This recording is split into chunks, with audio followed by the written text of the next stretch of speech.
신문 읽어준 남자입니다. 이준석 대표 징계 국면 가운데 민주당의 조응천 의원이 이런 주장을 했습니다. 토사 구팽될 사람 몇 명 더 있다는 얘기를 들었다라고 말했는데 이 대표의 처지를 빗댄 것 같은데 또 다른 사람 누가 있다는 건지 잠시 후 이야기 나눠보겠습니다. 오늘 조간신문 4가지 키워드 준비되어 있습니다. 먼저 첫 번째 키워드부터 살펴보겠습니다. 첫 번째 키워드 뭘까요? 바로 이겁니다. 세배. 오늘 동아일보 1면이 쓰고 있는 뉴스인데 세배 어떤 기사일까요? 함께 보시죠.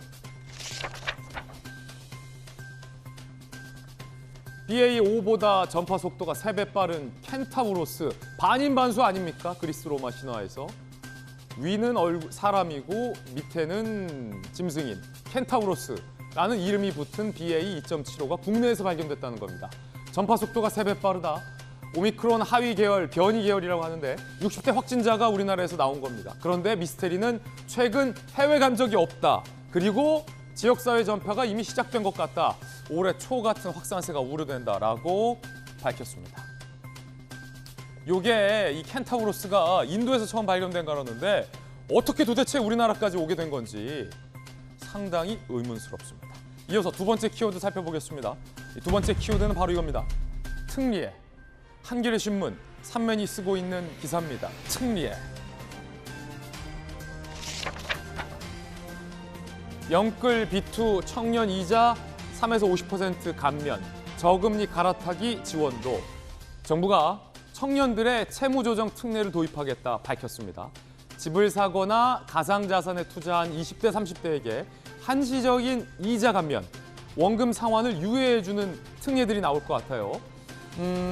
전세대출 보증 한도는 4억으로 늘려주겠다라는 얘기도 나왔습니다. 주택 실수요자 청년들에 대해서 정부가 적극적으로 지원해주고 대출이자 한시적으로 깎아주겠다라는 겁니다. 많은 청년들이 이 특례 대책을 주목하고 있을 것 같습니다. 이어서 세 번째 키워드 살펴보시죠. 과방위. 국회 여러 상임위 중에서 과방위가 이토록 뜨거웠던 적이 있을까요? 경향신문입니다. 원구성 협상이 또 결렬이 됐고 4개 특위에는 어찌저찌 합의되는 분위기인데 변수가 과방위에서 터져 나왔습니다. 못 주겠다라는 국민의힘과 달라는 민주당. 과방위가 왜 이렇게 여야 사이에 쟁점인 건지 잠시 후에 이야기 나눠보겠습니다. 이어서 다음 키워드 공개하겠습니다. 네 번째 키워드입니다. 유엔사. 오늘 조선일보 3면이 쓰고 있는 기사인데 강제 북송과 관련해서 유엔사가 등장했습니다. 유엔사가 왜? 당시 정부가 북송 협조 요청을 유엔사에게 했었다. 유엔사가 5차례나 거부했다라는 주장이 나왔습니다. 특히 국제 인권 문제로 비화된 조짐도 보입니다. 당시에 안돼, 결박하지 말라라고 경고를 했는데도 불구하고 안대와 포승질 결박이 이루어졌다라는 문제 제기도 나오고 있습니다.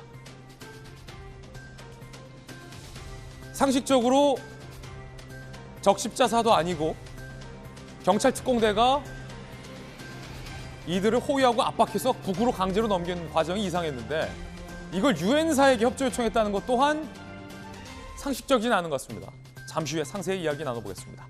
지금까지 신문 읽어주는 남자였습니다.